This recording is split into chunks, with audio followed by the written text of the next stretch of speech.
So multiple massive targets have been hit inside of Russia, all right? Multiple targets inside of Russia.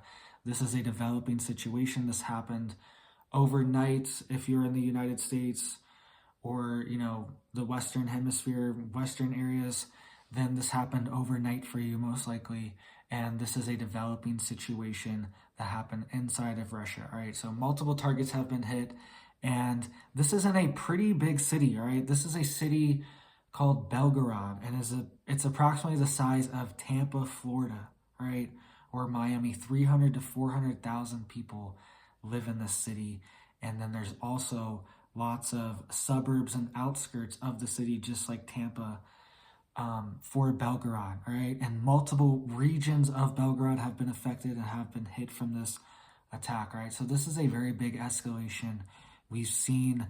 And Belgorod, by the way, is approximately 40, 50 miles, 70, 80 kilometers, something like that, in that range from Kharkiv, all right? So it's very close, and it's very close to the border of Ukraine. So this is essentially a border city that has been hit hard, all right?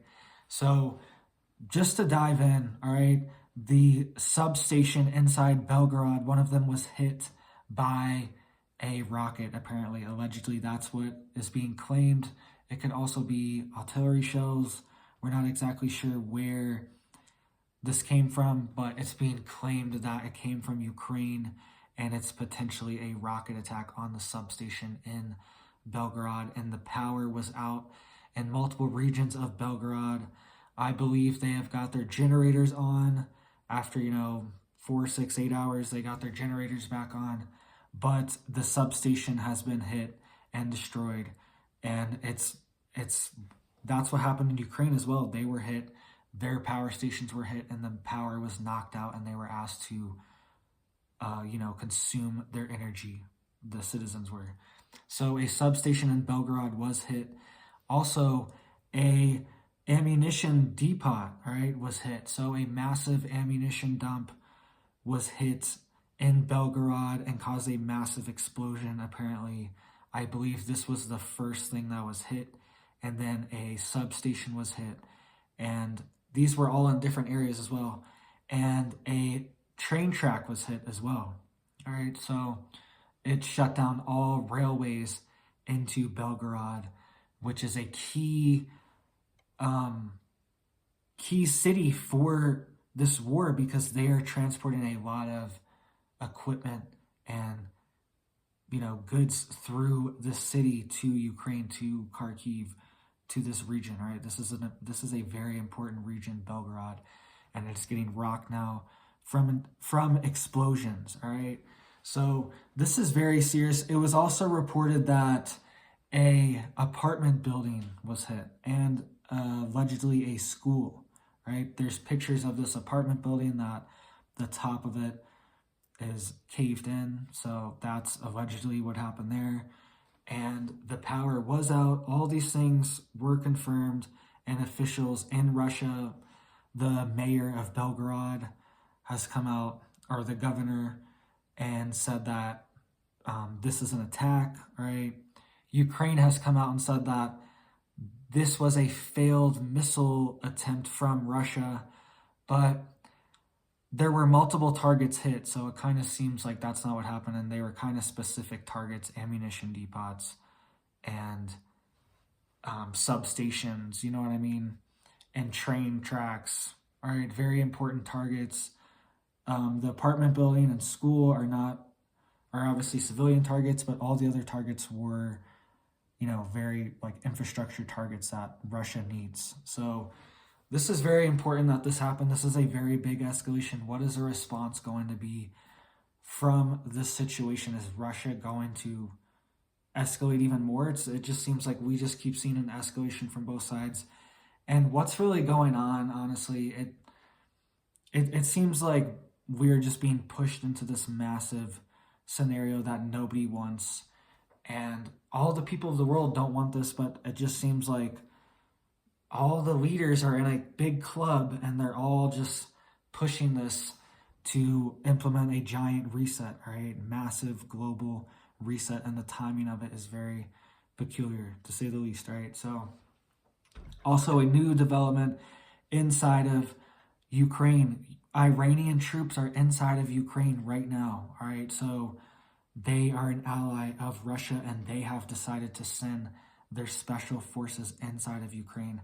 I was reporting the other day how NATO has special forces and commandos inside of Ukraine. The CIA is inside of Ukraine. This was all in a New York Times confirmed article.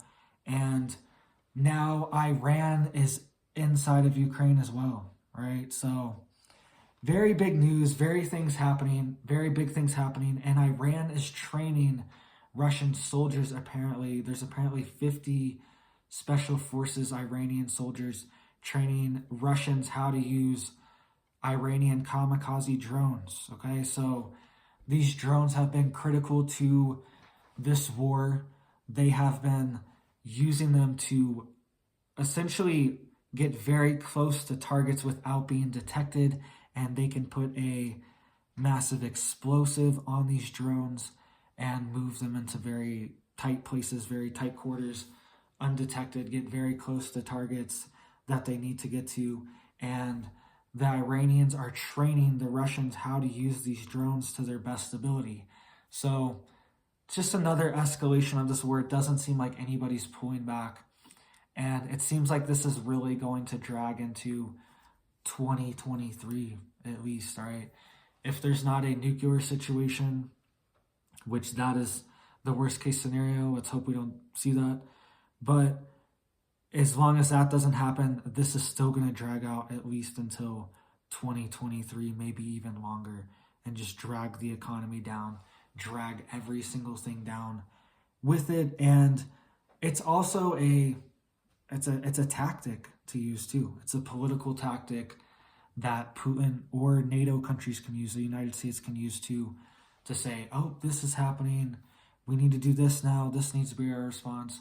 Or Russia can say, you know, this is happening, we need to do this now. It's also a great political tool like the past 2 years were. You know what I mean? You know how everything kind of became political. You know, it started out as like, all right, let's get this settled. And then a lot of things became political and dicey very quickly. So that's what's happening with this too. It's also a political battle as well. The French president was warning that this is a hybrid war. All right, he was saying we are in a hybrid war with Russia, and he said it's more than just missiles and weapons. He says it's also food, right, and communications and power, right? Having power over your own food supply, your own energy, your own narrative for your country. You know what I mean?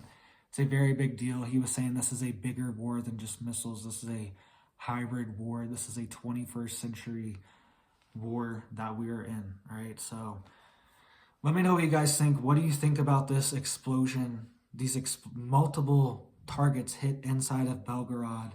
This is a very big development. This is huge, if you ask me. And are we going to see a response? What do you think the response will be? Ukraine is blaming Russia. Russia's blaming Ukraine. Multiple targets hit. So very suspicious. It seems like something actually did happen. All right, so thank you guys for watching, and you guys have a big old blessed day.